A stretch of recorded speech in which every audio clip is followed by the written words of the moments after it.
అందరికీ నమస్కారం అండి. YS cultural creations YS YouTube channel your solution ఛానల్కి స్వాగతం. ఈరోజు మనకు గెస్టుగా ఉన్నారు మేళ్ళచెరువు కిరణ్, జిహెచ్ఎంసి ఈఈ గారు. Hi Kiran. Hi sir. Hello sir. నమస్కారం. How are you Kiran? Fine fine sir. GHMC EE. వాస్తవంగా కిరణ్ గారు, మన జీవితం నిన్నటి ఆలోచనల ఫలితం అంటారు. Yes sir. బలమైనటువంటి ఒక కోరిక ఉన్నప్పుడు బలీయమైనటువంటి ఎఫోర్ట్, ప్రయత్నం కూడా ఉంటుందని. అంటే మీరు ఈఈ అంటే ఒక ఎగ్జిక్యూటివ్ ఇంజనీర్. ఇప్పుడు ఎస్ సార్. ఓ ఇంజనీరు, గవర్నమెంట్ ఇంజనీరు కావాలి అనేటువంటి లక్ష్యం అంటే ప్రాథమిక స్థాయి నుంచి ఉందా సార్? మొదటగా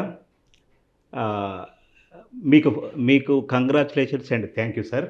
ఎందుకంటే యూట్యూబ్ ఛానల్ను స్టార్ట్ చేసినందుకు కంగ్రాచులేషన్స్. అండ్ మరియు ఈ ప్లాట్ఫామ్ ద్వారా మన కమ్యూనిటీ కానీ, మన నియర్ బై ఏరియా కానీ, మన సర్కిల్లో కానీ ఉన్న వివిధ వివిధ రంగాల్లో స్థిరపడ్డ వ్యక్తులను ఈ వేదిక ద్వారా పరిచయం చేయడము మాకందరికీ చాలా సంతోషంగా ఉంది సార్. దానికి మేమందరము ధన్యవాదాలు చెప్తున్నాం sir. Thank you very much. So మొదటగా నా గురించి నేను ఇంట్రడక్షన్ బ్రీఫ్గా ఇంట్రడ్యూస్ చేసుకుంటాను సార్. మాది పొనుగోడు గ్రామం, సూర్యాపేట జిల్లా సార్.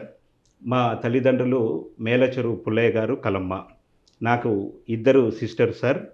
మా పెద్దబావ గారు వచ్చి సుందర శ్రీనివాసరావు గారు, పొనుగోడు గ్రామంలో ఫార్మింగ్ ప్లస్ బిజినెస్ చేస్తుంటారు. మా చిన్నబావ గారు వచ్చి సుంకర్ శ్రీనివాసరావు గారు, తను ఆర్మీలో, ఇండియన్ ఆర్మీలో కల్నల్గా చేశారు. నేను భార్య, ఇద్దరు పిల్లలతో ఇక్కడ హైదరాబాద్లో సెటిల్ అయ్యాను సార్.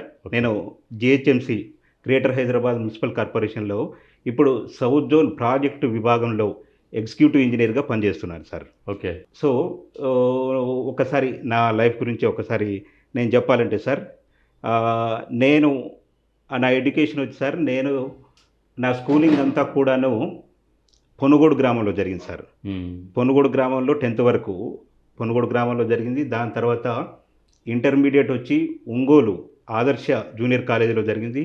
దాని తర్వాత బీటెక్ వచ్చి Miryalaguda Nagarjuna institute of technology and సైన్సెస్లో జరిగింది. దాని తర్వాత ఎంటెక్ చేశాను సార్. జేఎన్టీ కుకుట్పల్లిలో ఎంటెక్ చేశాను సార్.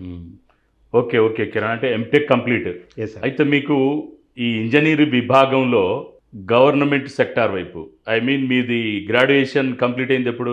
నా ఇంజనీరింగ్ వచ్చి 2003లో కంప్లీట్ అయింది సార్. 2003 అంటే కిరణ్ గారు, అప్పుడు 2003 ఇంజనీరింగ్ గ్రాడ్ చేసినప్పుడు సాఫ్ట్వేర్ సైడ్ ప్లేస్మెంట్లు ఉండడం, ఒక 5 అంకెల శాలరీ, ఎస్ సార్, ఒక వీకెండ్ పార్టీసు, ఒక వెస్టర్న్ పాశ్చాత్య కల్చర్ తోటి ఫ్రెండ్స్ సర్కిల్, పరుగులు పెట్టేటువంటి జాయ్ఫుల్ లైఫ్, అది కాదనుకుని మీరు గవర్నమెంట్ సెక్టార్ వైపు రావడానికి ఏంటి, దీనికి ఇన్స్పైర్ ఎవరు ఏంటి? ఉంది సార్. దాని కారణము నేను చిన్నప్పటి నుంచి కూడా, సో మా పేరెంట్స్ ఒక అంటే మిడిల్ క్లాస్ వ్యవసాయ కుటుంబం నుంచి వచ్చాను సార్. వాళ్ళు, మా పేరెంట్స్ పెద్దగా చదువుకున్నప్పటికి కూడాను మన గ్రామీణ ప్రాంతాల్లో అప్పుడు వివిధ గవర్నమెంట్ ఉద్యోగాలలో, వివిధ శాఖల్లో స్థిరపడిన అతి కొద్ది మంది వ్యక్తులు ఉంటుండే సార్. వాళ్ళ గురించి చాలా గొప్పగా చెప్పేవాళ్ళు. అప్పుడు మీకు ముందు జనరేషన్ వాళ్ళు బాగా ఉన్నత స్థాయిలో స్థిరపడ్డ వాళ్ళు. అవును సార్. వాళ్ళ గురించి చెప్పుకోవడం, వాళ్ళ గురించి ఎస్పెషల్ మా నాన్నగారు బాగా చెప్తుండే. మా బావగారు స్వయంగా ఇండియన్ ఆర్మీలో ఆర్మీ ఆఫీసర్గా ఉండడం ఒకటి. పొనుగోడు గ్రామంలో తక్కువ మంది ఉండే కానీ డిఫరెంట్ ఫీల్డ్స్లో ఫారెస్ట్ డిపార్ట్మెంట్ కానీ, లాయర్గా కానీ, జడ్జిగా కానీ, లెక్చరర్స్గా కానీ, డాక్టర్, ఇంజనీర్లు కానీ ఒక్కొక్క రంగంలో ఒక్కొక్కరు ఉండేది సార్. లిమిటెడ్గానే ఉంటుండే కానీ. సో వాళ్ళ గురించి గొప్పగా చెప్పడం అనేది నాకు ఆ టైంలో ఒక ఇన్స్పిరేషన్ లాగా అనిపించుండే సార్. ఆ టైంలోనే మనం కూడా గవర్నమెంట్ జాబ్ నేను కూడా సాధించాలనేది ఒక యాంబిషన్ అయితే అప్పుడు ఒక బీజం పడింది సార్. సో స్కూల్ టైంలో నాన్నగారు కొంచెం, అంటే ఎప్పుడు మీరు I mean BTech graduation complete అయినాకనే ఎంటెక్ కంప్లీట్ అయినాక గవర్నమెంట్ సెక్టర్? లేదు సార్. అసలు బీజము దీని గురించి చెప్పాలంటే సార్, ప్రతి ఒక్కరి లైఫ్లో ఒక టర్నింగ్ పాయింట్ అనేది ఉంటుంది. నా లైఫ్లో వచ్చేసరికి నాకు టర్నింగ్ పాయింట్ నేను ఎప్పుడు ఏమనుకుంటే అంటే సార్, నేను 5th క్లాస్ వరకు పొనుగోడు గ్రామంలో ఒక చిన్న ప్రైవేట్ లావణ్య విద్యానికేతన్ అని చెప్పేసి ఒక రత్న సార్ స్కూల్ అంటుండే ఓకే. సార్. అక్కడ అప్పటి వరకు అక్కడ చదువుకున్నాను. 6th క్లాస్ వచ్చి సో అప్పర్ ప్రైమరీ స్కూల్ వచ్చి గవర్నమెంట్ హై స్కూల్‌లో చదివాను సార్. సో పునుగోడు గ్రామంలో అప్పటి వరకు కూడా ఓన్లీ ప్రైమరీ స్కూల్‌లోనే ప్రైమరీ ఎడ్యుకేషనే ప్రైవేట్ ఉంటుండే. యెస్. దాని తర్వాత అందరూ గవర్నమెంట్ స్కూల్‌లో చదువుతుండే. ఓకే. కానీ 1992 నేను 7th క్లాస్‌లో ఉన్నప్పుడు సార్ అది నా లైఫ్‌లో టర్నింగ్ పాయింట్ ఏందంటే ఎగ్గడి శ్రీనివాసరావు గారి ఆధ్వర్యం అంటే మీరు మీ ఆధ్వర్యంలో పొనుగోడులో ఒక ప్రైవేటు పాఠశాలని స్థాపించడము. అది 1992 నా 7వ తరగతి సార్. సో నేను అప్పుడు 6వ తరగతి నుంచి 7వ తరగతి గవర్నమెంట్ హై స్కూల్ నుంచి ఈ విద్యోదయ స్కూల్‌లో అడ్మిషన్ తీసుకోవడము. ఆహ్, దాంట్లో ఆహ్, ఆ విద్యోదయ స్కూల్‌లో చదవడం అనేది నాకు లైఫ్‌లో ఒక టర్నింగ్ పాయింట్ అయిపోయింది ఓకే. సార్. సో ప్రతి ఒక్కరికి ఏదో ఒక టర్నింగ్ పాయింట్, ఏదో ఒక ట్రాన్స్‌ఫర్మేషన్ ప్రతి ఒక్కరి స్టేజ్‌లో ఒక ట్రాన్స్‌ఫర్మేషన్ అనేది ఉంటది సార్. అవును. ఏదో ఒక దశలో జరుగుతది. యెస్. యెస్. అయితే ఎగ్జాక్ట్‌లీ. నా లైఫ్ వచ్చేసరికి మాత్రం నేను ఏం భావిస్తానంటే, నా 7వ తరగతి విద్యోదయ స్కూల్ అనేది నా లైఫ్‌లో ట్రాన్స్‌ఫర్మేషన్ అనేది జరిగిందనేది కరెక్ట్‌గా నేను జరిగింది. భావిస్తాను సార్. ఓకే. ఓకే. సో ఆ స్కూల్‌లో నేను జాయిన్ అయిన తర్వాత ఏదో ఒక అద్భుత శక్తి నన్ను ఆవరించినట్టు, ఏదో ఒక ట్రాన్స్‌ఫర్మేషన్ నాలో జరిగినట్టు ఏదో జరిగినట్టు. స్కూల్‌లో జాయిన్ అతి కొద్ది రోజుల్లోనే నేను అప్పటి వరకు ఒక average below average student sir. Okay. 6th nice. Class ఆ! వరకు. ఆ! ఆ! ఎక్కడో క్లాస్ ర్యాంక్ వచ్చేసరికి మధ్యలో ఎక్కడో 20, 30 అట్లా ఉంటుండే. హ్మ్. హ్మ్. సో ఈ స్కూల్ జాయిన్ అయిపోయిన తర్వాత హ్మ్. సంథింగ్ ట్రాన్స్‌ఫర్మేషన్ జరిగింది నాలో. I see. సో మంచిగా చదవాలనేది ఒక జ్ఞానం నాలో వచ్చిందా. ఓకే. సో అక్కడ స్కూల్‌లో గూడా మంచి టీచర్లు ఉండడము, మంచి చదువుకునే వాతావరణం ఉండడము, యెస్. ఎస్పెషల్లీ యాజ్ ప్రిన్సిపల్‌గా మీ ప్రోత్సాహం ఉండడం గూడా నాకు ఒక ట్రాన్స్‌ఫర్మేషన్ జరిగింది ఆ యెస్. టైంలో. యెస్. స్కూల్‌లో జాయిన్ అయిన కొద్ది రోజుల్లోనే అప్పుడు స్కూల్‌లో యూనిట్ టెస్ట్‌లని, యాన్యువల్ ఎగ్జాము, ఈ హాఫ్ ఇయర్లీ ఇవి గాకుండా యూనిట్ టెస్ట్‌లు దాంతో పాటు కాకుండా ఒక్కొక్క లెసన్ మీద మధ్య మధ్యలో స్టార్టింగ్‌లో స్లిప్ టెస్ట్‌లు పెడుతుండే. ఓకే. సో స్కూల్ జాయిన్ అయిన ఇంగ్లీష్ లెసన్‌లో ఒక lesson first English 7th class lesson మీద మీరు ఒక ఎగ్జామ్ పెట్టారు సార్. ఆ ఎగ్జామ్‌లో సో నేను ఎగ్జామ్ పెట్టారు. నేను ఎగ్జామ్ రాశాను. రిజల్ట్‌లో నాకు 24.5 ఔట్ ఆఫ్ 25 మార్క్స్‌కు 24.5 వచ్చాయి. ఓకే. సో మీరు ఆ టైంలో ఆ కరెక్షన్ చేసిన పేపర్‌ని నా తోటి విద్యార్థులకు చూపించుకుంటూ సో తను కిరణ్ చాలా నీట్ హ్యాండ్ రైటింగ్‌తో చాలా బాగా రాశారనేది అందరి విద్యార్థుల ముందు చెప్పడం నాకు చాలా ప్రోత్సాహంగా ఆ ఎంకరేజ్‌మెంట్ అనేది నాకు చాలా ఇంకా చదవాలి, ఇంకా నాలో కూడా నేను చదవగలను ఆ విషయం ద్వారా తెలిసి అదొక టర్నింగ్ పాయింట్ లాగా అయింది నాకు. ఓకే. ఓకే. సో దాని తర్వాత కూడా ఇంకా చదవాలి, చేయాలనే యాంగిల్‌లో సో ఆ స్కూల్ అనేది నా లైఫ్‌లో టర్నింగ్ పాయింట్ అయింది సార్. ఆ స్కూల్‌లో కూడా 7th క్లాస్ నుంచే మాకు నైట్ ట్యూషన్స్ ఉంటుండేను. మార్నింగే 5:00 లేచి మేము నైట్ ట్యూషన్స్‌లో స్కూల్‌లోనే పడుకుంటుంటిమి.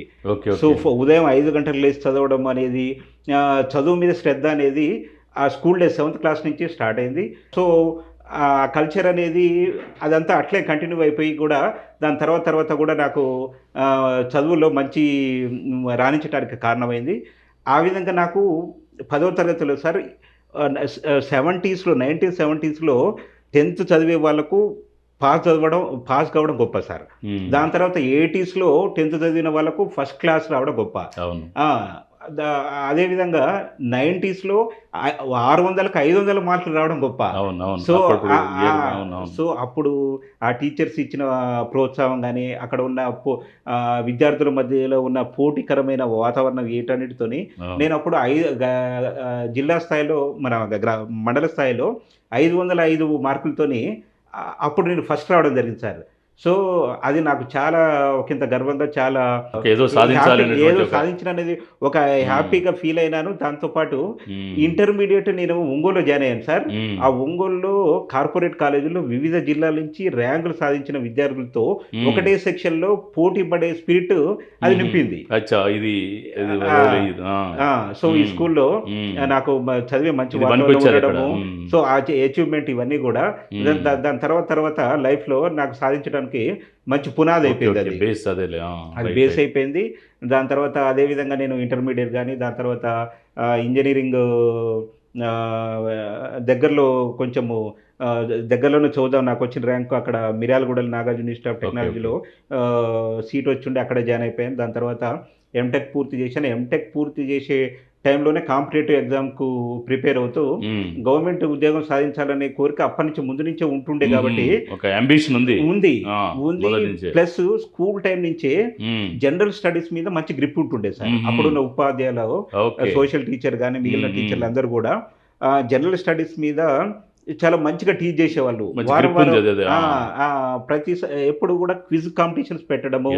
సో క్విజ్ కాంపిటీషన్స్ తోని ఈ general studies, general awareness, general knowledge సబ్జెక్ట్లో మంచి గ్రిప్ వచ్చి దాని తర్వాత ఈ కాంపిటేటివ్ ఎగ్జామ్లో దాని తర్వాత ఈ మాది బీటెక్ కంప్లీట్ అయిపోయిన తర్వాత ఎంటెక్ నేను చదువుతూ ఈ కాంపిటేటివ్ ఎగ్జామ్ అపియర్ అయ్యాను సార్. దాంట్లో మా సబ్జెక్ట్ వచ్చి 2 పేపర్స్ 300 మార్క్స్ అండ్ ఈ జనరల్ స్టడీస్ 150 మార్క్స్ ఉంటుండే ఒక paper. So total 450 plus 50 marks interview ఉంటుండే. 500 మార్క్స్తో నేను 410 మార్క్స్తో స్టేట్లో 3rd ర్యాంక్తో ఉద్యోగం సాధించడం జరిగింది sir. Public health and municipal engineering డిపార్ట్మెంట్లో. అంటే ఇయర్ ఏంటి? 2007లో 2006లో ఎగ్జామ్ అయిపోయింది సార్. 2006లో వచ్చి దాని తర్వాత కొన్ని కోర్టు కేసులు అవి వీటితోనే 2007లో నేను గవర్నమెంట్ ఉద్యోగంలో జాయిన్ అయ్యాను సార్. సో 2006 అసిస్టెంట్ ఎగ్జిక్యూటివ్ ఇంజనీర్గా ఫస్ట్ పోస్టింగ్ వచ్చి నిజామాబాద్లో నేను జాయిన్ అయ్యాను సార్. సో అక్కడ public health and municipal engineering అంటే ఫస్ట్ మా డిపార్ట్మెంట్ నుంచి మేము మున్సిపాలిటీస్లో ఇన్ఫ్రాస్ట్రక్చర్ క్రియేషన్లో మా రోల్ ఉంటుంది సార్. అప్పుడు నిజామాబాద్ జిల్లాలో నిజామాబాద్ పట్టణము ప్లస్ కామారెడ్డి పట్టణం, ఆర్మూర్ పట్టణం, బోధానం పట్టణంలో water supply improvement scheme, underground drainage స్కీమ్లు అప్పుడున్న గవర్నమెంట్లో యూఏడిఎస్ఎంటీ జేఎన్ఎన్యూఆర్ఎం కింద వర్క్స్ శాంక్షన్ కావడం జరిగింది సార్. అప్పుడు అర్బన్ ఏరియాల్లో మేము ఈ ప్రాజెక్టులో నేను అసిస్టెంట్ ఎగ్జిక్యూటివ్ ఇంజనీర్గా పనిచేశాను సార్. Okay done. అయితే ఇప్పుడు మీరు ఏఈగా రిక్రూట్ అయ్యారు. అవును సార్. తర్వాత మీ ఇప్పుడు కెరీర్ అంటే ఇప్పుడు డిపార్ట్మెంట్ పరంగా ఎన్ని ప్రమోషన్లు తీసుకున్నారు? దాని తర్వాత 2013లో డిప్యూటీ ఎగ్జిక్యూటివ్ ఇంజనీర్గా నాకు ప్రమోషన్ వచ్చి ఇక్కడ హైదరాబాద్ వచ్చాను సార్. హైదరాబాద్ సబ్ డివిజన్లో వికారాబాద్ పట్టణంలో డిప్యూటీ ఎగ్జిక్యూటివ్ ఇంజనీర్గా same water supply improvement schemes కానీ అండర్ గ్రౌండ్ డ్రైనేజ్ స్కీమ్స్ కానీ చేయడం జరిగింది. దాంతోపాటు రంగారెడ్డి జిల్లాలో వివిధ మున్సిపాలిటీల్లో ఈ మున్సిపాలిటీకి సంబంధించిన ఇన్ఫ్రాస్ట్రక్చర్ క్రియేషన్లో సీసీ రోడ్స్ కానీ డ్రైనేజెస్ కానీ మున్సిపాలిటీస్లో సంబంధించినటువంటి అవును సార్, అండర్ గ్రౌండ్ డ్రైనేజెస్ కానీ ప్లస్ పార్క్స్ డెవలప్మెంట్స్ కానీ ప్లస్ గ్రేవ్ యార్డ్ డెవలప్మెంట్స్ కానీ వాటికి సంబంధించిన మున్సిపాలిటీకి సంబంధించిన ఇన్ఫ్రాస్ట్రక్చర్లో మా రోల్ ఉంటుంది. దాంట్లో నేను పనిచేశాను సార్. ఓకే అయితే ఇప్పుడు మీరు రిక్రూట్ అయినటువంటి ఏఈ ఉంది కదా, అంటే మీ రిక్రూట్మెంట్ బోర్డు ఏంటి? అది సెలక్షన్ అప్పుడు కంబైన్ స్టేట్ ఉంటుండే sir, Andhra Pradesh public service commission, APPSC మీకు ఏపీపీఎస్సీ నుండే. సో అప్పుడు రిక్రూట్ కావడం జరిగింది సార్. నేను 2007లో public health and municipal engineering డిపార్ట్మెంట్కు అప్పుడు సెలెక్ట్ కావడం జరిగింది సార్. అది ఓకే నైస్. ఇప్పుడు క్యాడర్ వచ్చేసి ఎగ్జిక్యూటివ్ ఇంజనీర్. అవును సార్, జిహెచ్ఎంసీలో. అవును. ఇప్పుడు ఏంటి మీ ఫంక్షనింగ్? మా ఫంక్షనింగ్ వచ్చి ఇప్పుడు నేను జిహెచ్ఎంసీలో సౌత్ జోన్ ప్రాజెక్టు విభాగంలో ఎగ్జిక్యూటివ్ ఇంజనీర్గా పనిచేస్తున్నాను సార్. సో ఇప్పుడు మేము వచ్చి ఓల్డ్ సిటీ ఏరియాలో ఎస్ఆర్డిపి అండ్ ఎస్ఎన్డిపి అంటే ఫ్లైఓవర్ కన్స్ట్రక్షన్స్ మరియు నాలా వైడనింగ్ వర్క్స్లో నేను పనిచేస్తున్నాను sir. So Aramghar to zoo park ఇప్పుడు సిటీలో అతిపెద్ద ఫ్లైఓవర్, 6 లేన్ 4 కిలోమీటర్ల ఫ్లైఓవర్. అంటే ఆల్రెడీ 12 కిలోమీటర్ ఫ్లైఓవర్ ఏదైతే Mehdipatnam to PV expressway ఉందో అది 12 కిలోమీటర్లు ఉంది కదా, అది 2 లేన్ ఫ్లైఓవర్. ఇది విత్ వైజ్ గా 6 lane flyover with 4 kilometre length. దాంతో సిటీలో ఉన్న బిగ్గెస్ట్ ఫ్లైఓవర్ కాబోతుంది సార్. మేము ఇయర్ ఎండింగ్ వరకు ప్రాజెక్ట్ స్టార్ట్ అయింది. ఇప్పుడు అది స్టార్ట్ అయ్యి 70% కంప్లీట్ చేసినాము. పోయిన గవర్నమెంట్ లో స్టార్ట్ అయింది. పోయిన గవర్నమెంట్ లోనే స్టార్ట్ అయింది. ఈ ఇయర్ ఎండింగ్ వరకు పబ్లిక్ కు అందుబాటులోకి చేస్తాం సార్ అది. Okay nice. కిరణ్ గారు, మీరు ఏపీపీఎస్సీ ద్వారా అసిస్టెంట్ ఎగ్జిక్యూటివ్ ఇంజనీర్ ఏఈ, ఇప్పుడు ఈ జిహెచ్ఎంసీలో ఒక కీలకమైన పోస్టు. అసలు మీరు ఒక అంటే ఉన్నత లక్ష్యాన్ని ఏర్పరచుకోవడానికి మొదటి నుంచి అంటే మీ పేరెంట్స్ ప్రోత్సాహం ఎలా ఉండేది? అంటే ఇది కావాలరా అది కావాలరా, కొంతమంది ఎలా ఉంటాయంటే తల్లిదండ్రుల డ్రీమ్, సరే నువ్వు ఇది ఈ ఉద్యోగం పెద్ద ఉద్యోగం ఇది కొట్టాలి అది కొట్టాలని కొన్ని పిల్లలకు చెప్తూ ఉంటారు ఇళ్లలో. అవును మీకు సార్. అది జరిగిందా? అయితే ప్రతి ఒక్కరి లైఫ్‌లో గూడా ప్రతి ఈ వ్యక్తి సక్సెస్‌లో తల్లిదండ్రుల పాత్ర అనేది ఖచ్చితంగా ఉంటుంది సార్. ఆ విధంగా మా తల్లిదండ్రుల పాత్ర గాని, వాళ్ళ దీవెనలు గాని ఖచ్చితంగా ఉన్నాయి సార్. వాళ్ళు చిన్నప్పటి నుంచి గూడా మా పేరెంట్స్ పెద్దగా చదువుకోనప్పటికి గూడా మ్మ్. మా బావగారు ఆర్మీ రంగంలో స్వయంగా ఆయన మ్మ్. ఆఫీసర్‌గా ఉండే. మ్మ్. అదొకటి గాని మ మన పొనుగోడు గ్రామం గాని, చుట్టుపక్క గ్రామాల్లో మ్మ్. పెద్ద స్థాయిలో ఉన్న ఆఫీసర్లు కొంతమంది ఉంటుండే చాలా సార్. departments. వాళ్ళ గురించి గొప్పగా చెప్పేవాడు మా ఫాదర్. I see. ఆయన పెద్దగా చదువుకోనప్పటికి గూడా అది ఇన్స్పైర్ అయింది బాగా. ఆయనకు చదువు వాల్యూ తెలుసు, ఉద్యోగం వాల్యూ తెలుసు మనం కాబట్టి చూస్తున్నారు కాబట్టి. సో మ్మ్. ఆయన వాళ్ళ గురించి గొప్పగా చెప్పడం అనేది ఆ. నాలో ఆ రోజు ఒక మీలో ఎక్కడో స్పార్క్ ఇన్స్పిరేషన్ అయింది. అదే అదే. సో ఆ. అదొక ఎంకరేజ్మెంట్. అదే యాక్చువల్గా కిరణ్ గారు ఎట్లుంటుందంటే విలేజ్లలో ఉన్నత పొజిషన్లో ఉన్నప్పుడు పిల్లలు స్టడీస్లో ఉన్నప్పుడు బాగా కంపేర్ చేశారే, ఫలానా వాళ్ళు చూడరా ఫలానా వాళ్ళు చూడు నువ్వు కూడా చదువుకొని అలా కావాలి అనేది చెప్తుంటారు. మనకి ఏంటంటే ఒక మోటివేషన్ చేస్తారు. అది జరుగుతుంటుంది యాక్చువల్గా. సో మ్మ్. ఆ యాంగిల్లో మీకు అది జరిగింది బాగా. అది జరిగింది. సో బావగారు ఉండడం కానీ సరౌండింగ్లో కొంతమంది మన ఏరియాలో కమ్యూనిటీలో పోలీస్ ఆఫీసర్లు కూడా చాలా మంది ఉన్నారు సార్. అదే అదే. సో వాళ్ళ గురించి కొంత గొప్ప చెప్పకు కూడా ఆటోమేటిక్గా మ్మ్. మనలో మనం కూడా ఏదన్నా సాధించాలనేది మ్మ్. బీజం పడింది బాగా ఆ టైంలో, ఉండేది. స్కూల్ టైంలోనే. అదే. సో గవర్నమెంట్ సెక్టర్లో అప్పుడే పడి ఉండేది. దాని తర్వాత కూడా మా ఫ్రెండ్స్ కానీ మ్మ్. క్లాస్మేట్స్ కానీ అందరు కూడా యూఎస్ వెళ్ళడం, బయటకు వెళ్ళడం. అప్పుడు ఎక్కువ అబ్రాడ్ పోవడం, సాఫ్ట్వేర్ సైడ్. సాఫ్ట్వేర్ మ్మ్. శాలరీస్ కూడా అట్రాక్టివ్ ఉంటుండే ఉండేది, కంపేర్ టు అవును. గవర్నమెంట్ అయినా మ్మ్. సరే కూడా. అప్పుడు సో అదే యాంగిల్లో నేను పోవడం జరిగింది. సో ఆ సైడే వెళ్ళడం జరిగింది ఓకే, ఆ ఓకే. యాంగిల్లో. Okay, nice. కిరణ్ గారు, ఇప్పుడు మీరు జిహెచ్ఎంసీలో చాలా బిజీ ఉంటుంది యాక్చువల్గా. మీరు ఒక ఎగ్జిక్యూటివ్ పోస్టు, చాలా బిజీ. కానీ మీ పర్సనల్ లైఫ్కి వచ్చేసరికి ఒక ఇన్స్టాగ్రామ్ సోషల్ మీడియాలో చాలా యాక్టివ్గా ఉంటారని, దాని రీల్స్ కూడా బాగా చేసి వైరల్ చేసుకుంటూ బాగా చాలా ఫన్నీగా చాలా హ్యూమరస్గా ఉంటారని, అది ఎలా సాధ్యమవుతుంది? మీ ఫ్యాషన్ అది ఎట్లా మొదటి నుంచి? అంటే అదొకటి సార్, అదొక ఆట విడుపు, ఒక స్ట్రెస్ రిలీఫ్ కోసం, ఓ, సెల్ఫ్ nice. ఎంటర్టైన్మెంట్. నాకు నేను సెల్ఫ్ ఎంటర్టైన్ Okay, చేసుకోవడానికి, ఆ. స్ట్రెస్ రిలీఫ్ చేసుకోవడానికి మ్మ్. అప్పుడప్పుడు తీరిక దొరికిన సమయాల్లో ఇన్స్టాలో రీల్స్ డ్యాన్స్ చేయడం కానీ ఇవి చేయడం కానీ చేస్తూ ఉంటాను. ఆ. అయితే దానికి గురువు గారి ఆదర్శము తప్పకుండా ఉందని నేను చెప్తా. ఎందుకంటే మన స్కూల్ టైంలో 7th to 10th క్లాస్ టైంలో కూడా lot of fun cultural activities. అప్పుడు స్కూల్లో మీ ఆధ్వర్యంలో చక్కటి సాంస్కృతిక కార్యక్రమాలు. మన పొనుగోడు గ్రామంలో విద్యోదయ స్కూల్ అనేది ఆ సరౌండింగ్ విలేజెస్లో ఈ కల్చరల్ యాక్టివిటీస్లో పెట్టింది పేరు.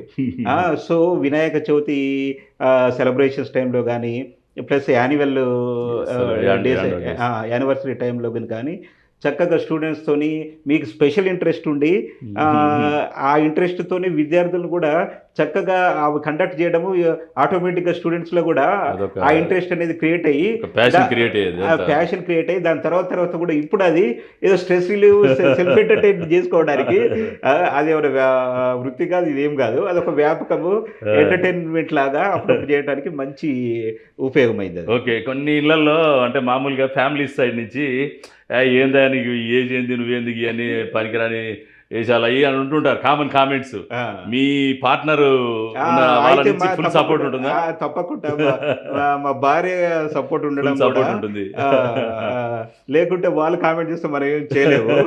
సో మనం చేసేది ఆ గొప్పగా లేకపోయినా వాళ్ళ ప్రోత్సాహంతోనే రిలీఫ్, రిఫ్రెష్మెంట్, మనకు మనం సెల్ఫ్ రిఫ్రెష్మెంట్, సెల్ఫ్ ఎంటర్టైన్మెంట్ ఏదో ఆట విడుపుగా ఏదో ఒకటి దాంట్లో చేయడము, అది కొంచెము స్ట్రెస్ రిలీఫ్గా. ఓకే ఓకే కిరణ్, నైస్, చాలా బాగుంది. మీరు అంటే ఉన్నత విద్యను అభ్యసించేటప్పుడే ఒక గోల్, అదే మంచి ఒక పైల ఉన్నత స్థాయిలో స్థిరపడాలి అనేటువంటిది, మీ పేరెంట్స్ యొక్క ఎంకరేజ్మెంటు, మీ ఎన్విరాన్మెంట్స్, మీ స్కూలు, మీ టీచర్సు అలా మిమ్మల్ని బాగా మోటివేట్ చేసి దానికి మీరు ఇంప్రెస్ అయ్యి ఒక మంచి పొజిషన్లో ఈరోజు సెటిల్ కావడం, ఒక ఒక విజేత, మీరు ఒక సక్సెస్ఫుల్ పర్సన్. ఈ ఒక సక్సెస్ తర్వాత మనం ఇప్పుడు మనకు సొసైటీ మనని ఇంత కంఫర్ట్ జోన్లో, సరే మన కష్టమే, మనకు ఒక ఉన్నత లక్ష్యం, ఒక గురిని పెట్టుకొని సాధించుకుంటూ వచ్చాం. ఇప్పుడు సక్సెస్ఫుల్ లైఫ్ లీడ్ చేస్తున్నాం. ఒక చిన్న కంట్రిబ్యూషన్ ఏంటి సొసైటీకి, మనం మళ్ళీ ఏమైనా తిరిగి ఇవ్వడం అంటే సోషల్ సర్వీస్ అట్లా ఏమన్నా ఉందా ఆలోచన మీకు? తప్పకుండా సార్. ప్రతి ఒక్కరి లైఫ్‌లో సార్, ప్రతి ఒక్కరి జీవితంలో నేను 4 పార్ట్స్ ఉంటాయని నేను భావిస్తాను సార్. ఓకే.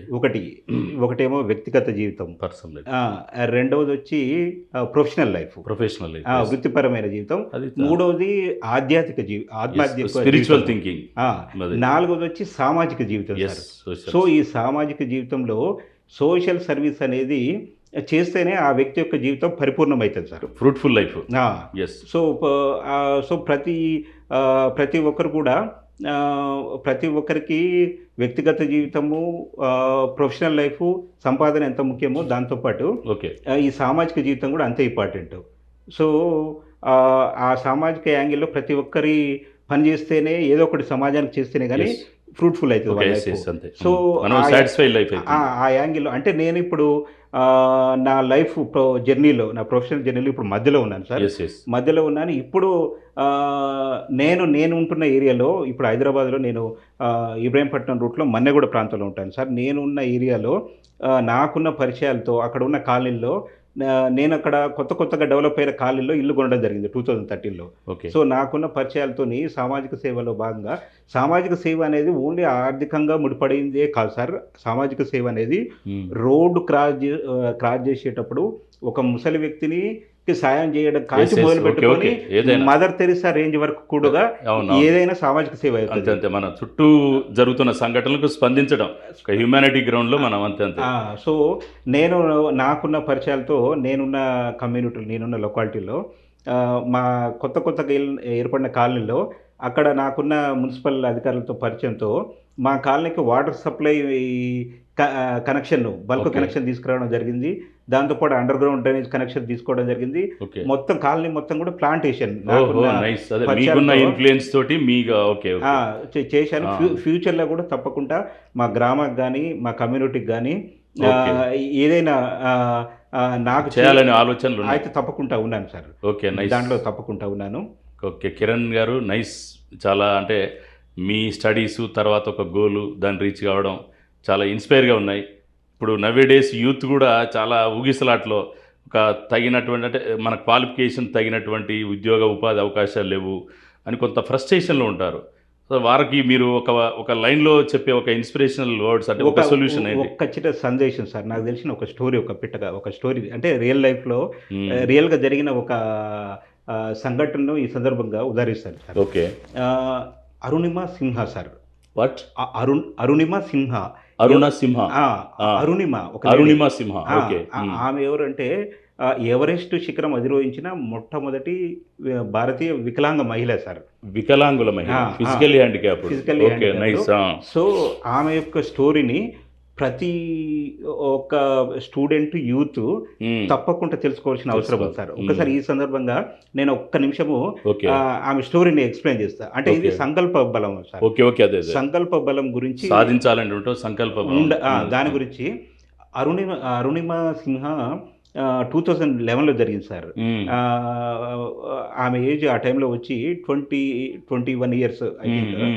ఆ టైంలో ఆమె లక్నో నుంచి ఢిల్లీకి వెళ్తుంది సార్ ట్రైన్లో, జనరల్ కంపార్ట్మెంట్ ట్రైన్లో వెళ్ళేటప్పుడు ఆమె జనరల్ కంపార్ట్మెంట్లో మొత్తం ఫుల్గా ప్యాసింజర్స్ అంతా దాంట్లో ఉన్నారు. మధ్యలో ఒక చిన్న విలేజ్ ఏరియాలో వీళ్ళు దొంగలు, ఎవరు చైన్ స్నాచర్స్, ట్రైన్ ఎక్కి దాంట్లో ఉన్న వాళ్ళందరికీ కత్తులు వీటితోని దోచుకోవడం స్టార్ట్ చేశారు. సో వాళ్ళు ఉన్న గోల్డ్ కానీ ఆర్నమెంట్స్ కానీ ఏమన్నా కూడా బెదిరించి నగలను దోచుకోవడం స్టార్ట్ చేశారు. సో ఈమె కొంచెం మెయిన్ గేట్ కొంచెం దగ్గరలోనే ఉంది. ఈమె దగ్గర కూడా వస్తే ఈమె అపోజ్ చేసి ఆ పెనుగులాట్లో వాళ్ళని ఏం చేసారు, వాళ్ళు ఆమెను దోసేసారు బయట. ఆమెను ఇట్లా తోయడంతో ఆమె కింద పడిపోయింది. కింద పడడంతోనే ఆపోజిట్లో ఒక ట్రైన్ వచ్చి ఆమె ఒక లెగ్ మీద వెళ్ళిపోయింది సార్ ట్రైన్. సో వెళ్ళిపోయిన తర్వాత ఇంకా మిగిలిన బాడీ కానీ మిగిలిన లెగ్ కానీ కొంచెం దూరంగా పడిపోయింది, కానీ ఒక లెగ్ మాత్రము ట్రైన్ మీద నుంచి వెళ్ళిపోయింది. సో ఆ టైంలో అట్లా ఆమె నైట్ మొత్తము తెల్లవారేసరికి ఎర్లీ మార్నింగ్ వరకు కూడా ఆమె మీదగా 49 ట్రైన్స్ ఆమె మీదకి వెళ్ళిపోయినాయి మీదగా సార్. దాటుకుంటూ సేమ్ క్రాస్ అయినాయి. సేమ్ అట్లనే అదే అదే కాదు పోయినాయి, చిన్ని అదే, చిత్రం చేసుకుంటూ పోయినాయి. ఉమ్, అదే టైంలో ఆమె ఇంక కొంతసేపటి తర్వాత ఈ బ్లీడింగ్ అయిపోయి అన్‌కాన్షియస్ అయిపోయింది. అన్‌కాన్షియస్ అయిపోయింది. కొంచెం కొంచెం ఏదో కొంచెం కాన్షియస్‌లో ఉండి ఆ ట్రైన్ వచ్చినప్పుడల్లా మీద నుంచి పోయినప్పుడల్లా ఏదో ఇట్లా వెళ్తున్న సౌండ్. ఉమ్, అదొక్కటే కొంచెం ఆమెకి కొంచెం వినిపిస్తా ఉండే. గానా. అదే టైంలో ట్రైన్ అంటే ట్రాక్ అంటే ఎలుకలు ఉంటాయి కదా సార్! ఆ ర్యాట్స్ వచ్చి కూడా ఆమె బాడీని అటాక్ కొంచెం చేసినాయి. అట. సో, ఎక్కడైతే ఆ డ్యామేజ్ అయిన కాళ్ళని గాని, ఆమె బాడీని గాని కొరకడం అవన్నీ చేసినాయి. ఉమ్, సో, ఎవరు అదంతా ఊరు బయట నిర్మానుష్యమైన ప్రదేశం కాబట్టి ఎవరు కూడా చూడలేదు. తెల్లారుజామున సన్‌రైజ్ అయిపోయిన తర్వాత సరౌండింగ్ విలేజెస్ వాళ్ళు చూసి ఉమ్, ఆమెను లోకల్ హాస్పిటల్‌లో అడ్మిట్ చేయడము. ఉమ్, అడ్మిట్ చేసిన తర్వాత అక్కడ ఉన్న డాక్టర్స్ ఇద్దరు రావడము. ఉమ్, సో, వాళ్ళకు ఫస్ట్ ఎయిడ్ చేసిన తర్వాత ఆమెకు కొంచెం కాన్షియస్ రావడము. అప్పుడు ఆ డాక్టర్లు చెప్పిర్రు. "అమ్మ నీకు బ్లడ్ ఎక్కించాలి ఫస్టు, ఎనస్థీషియా అవసరము 2 నీకు సర్జరీ చేయాలనంటే, నేను నైట్ అంతా కూడా నరకయాతన అనుభవించాను. ఉమ్, సో, మీరు నాకు సర్జరీ చేస్తే ఉమ్, మీరు అనస్థీషియా ఇవ్వకుండా సర్జరీ చేస్తే నాకది పెద్ద విషయం కాదు. ఉమ్, నాకు సర్జరీ చేయండి" అని వాళ్ళకి డాక్టర్లకు చెప్పింది. చెప్పేస్తున్నాడా? అయితే అప్పుడు ఆమె వాళ్ళిద్దరు డాక్టర్లు గూడా వాళ్ళు ఈ బ్లడ్ వాళ్ళ బ్లడ్డే స్వయంగా ఆ ఇద్దరు డాక్టర్లే ఆమెకు బ్లడ్ ఎక్కించి సర్జరీ చేస్తారు సార్. ఉమ్, సర్జరీ చేసిన తర్వాత ఆమెకు ఢిల్లీ ఎయిమ్స్‌కి పంపడం జరుగుతది. ఉమ్, అయితే మీన్‌వైల్ మీడియాలో ఆహ్, ఈమె మీద న్యూసు అరుణిమ సింహ టికెట్ లేకుండా ప్రయాణం చేసింది కాబట్టి టీటీ వచ్చేసరికి భయపడి ట్రైన్ నుంచి దూకింది. ఓహో, దాన్ని ఆహ్, ఇలా క్రియేట్ చేశారు ఆ! కథని. ఆమెకు వేరే ఇష్యూస్ ఉంటే సూసైడ్ చేసుకుంది. అదే అదే, ఆ. అట్లా ఇష్యూ చేసేసరికే ఉమ్, ఆమె చాలా బాధపడింది. ఆ. నాకు జరిగింది అన్‌ఫార్చునేట్‌లీ అంత అవమానం, అదే అదే, ఆ. ఇన్సిడెంట్ ఉమ్, జరిగితే దానికి తోడు దాన్ని మళ్ళీ దీన్ని దీన్ని వక్రీకరించి ఈ విధంగా. ఈ విధంగా జరగడము ఉమ్, ఆమె చాలా బాధపడింది. అవును. చాలా బాధపడి దాని తర్వాత నిమ్స్ ఢిల్లీలో 1 మంత్ ఆమెకు మంచి ట్రీట్మెంట్ ఇచ్చారు సార్. ఉమ్, మంచి ట్రీట్మెంట్ ఇచ్చి ఒక లెగ్‌లో మల్టిపుల్ ఫ్రాక్చర్ జరిగుండే. ఉమ్, దాంట్లో రాడ్ ఏశారు. మిగిలినదేమో కంప్లీట్‌గా తీసేసి దానికి ఆర్టిఫిషియల్ లెగ్ చేశారు. ఉమ్, ఆ! అయితే ఆమె 1 మంత్ తర్వాత ఆమె క్యూర్ అయిపోయిన తర్వాత ఉమ్, ఆమె ఇంటికి పోలే. ఉమ్, ఇంటికి పోకుండా డైరెక్ట్‌గా బచేంద్రపాల్ దగ్గరికెళ్ళింది. ఉమ్. బచేంద్రపాల్ ఎవరు? ఎవరెస్ట్ శిఖరం అధిరోహించిన ఇండియన్ మొట్టమొదటి మహిళ. First women. ఆ! సో, ఆమె దగ్గరికి పోయి నేను నా లైఫ్‌లో ఒకటే యాంబిషన్ ఉంది. నేను ఎవరెస్ట్ శిఖరం ఎక్కాలి. నాకు అన్‌ఫార్చునేట్‌గా ఇట్లా జరిగిందని ఆమె ఇదంతా స్టోరీ చెప్తది. విషయం చెప్పి. అయితే ఆమె కొంచెం అపోజ్ చేసింది. ఉమ్, అంత హెల్తీగా నార్మల్ వ్యక్తులే ఎక్కడం చాలా దాన్ని కష్టమైన పని. అసాధ్యమైనది. మీరిప్పుడు ఫిజికల్లీ హ్యాండిక్యాప్డ్ కూడా అని కొంచెం వారించింది. అదే. అయినా కూడా ఆమె పట్టుదలతోని లేదు నేను ఖచ్చితంగా చేయాలి. నా లైఫ్ యాంబిషన్ ఇదని గట్టి పట్టుదలతోని ఉమ్, ఆమె దగ్గర ఆమె హెల్ప్ తీసుకొని 1.5 ఇయర్ డైలీ ప్రాక్టీస్ చేసింది. ఉమ్, ఎట్లా ఎక్కడము ఆ. మొత్తం ఎవరెస్ట్ శిఖరం ఆ అనేది సూచనలు తీసుకొని ఎలా ప్రాక్టీస్ చేయాలా? 1000 మీటర్స్ హైట్‌లో ఉంటది కాబట్టి అక్కడ ఉన్న అడ్వర్స్ కండిషన్స్‌ను ఎట్లా తట్టుకోవాలి, ఎట్లా ఎక్కాలనేది ట్రైనింగ్ తీసుకొని వితిన్ 2 ఇయర్స్ లోపల ఉమ్, ఆమె ఎవరెస్ట్ శిఖరాన్ని అధిరోహించింది సార్. గ్రేట్. సో, అధిరోహించి అప్పుడు చెప్పింది. నేను ఆ రోజు ఇది జరిగే హాస్పిటల్‌లో ఉండి నేను చెప్తే నేనున్న స్థాయికి ఎవరు వినలేదు. అవును.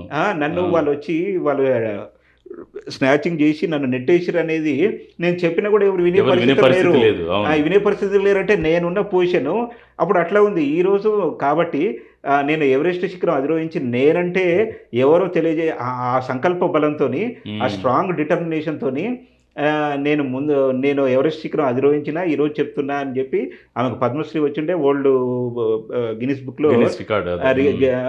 వచ్చి అప్పుడు చెప్పడం జరిగింది. ఇట్లా జరిగింది. టోటల్ స్టోరీ అంతా అప్పుడు విన్నారు.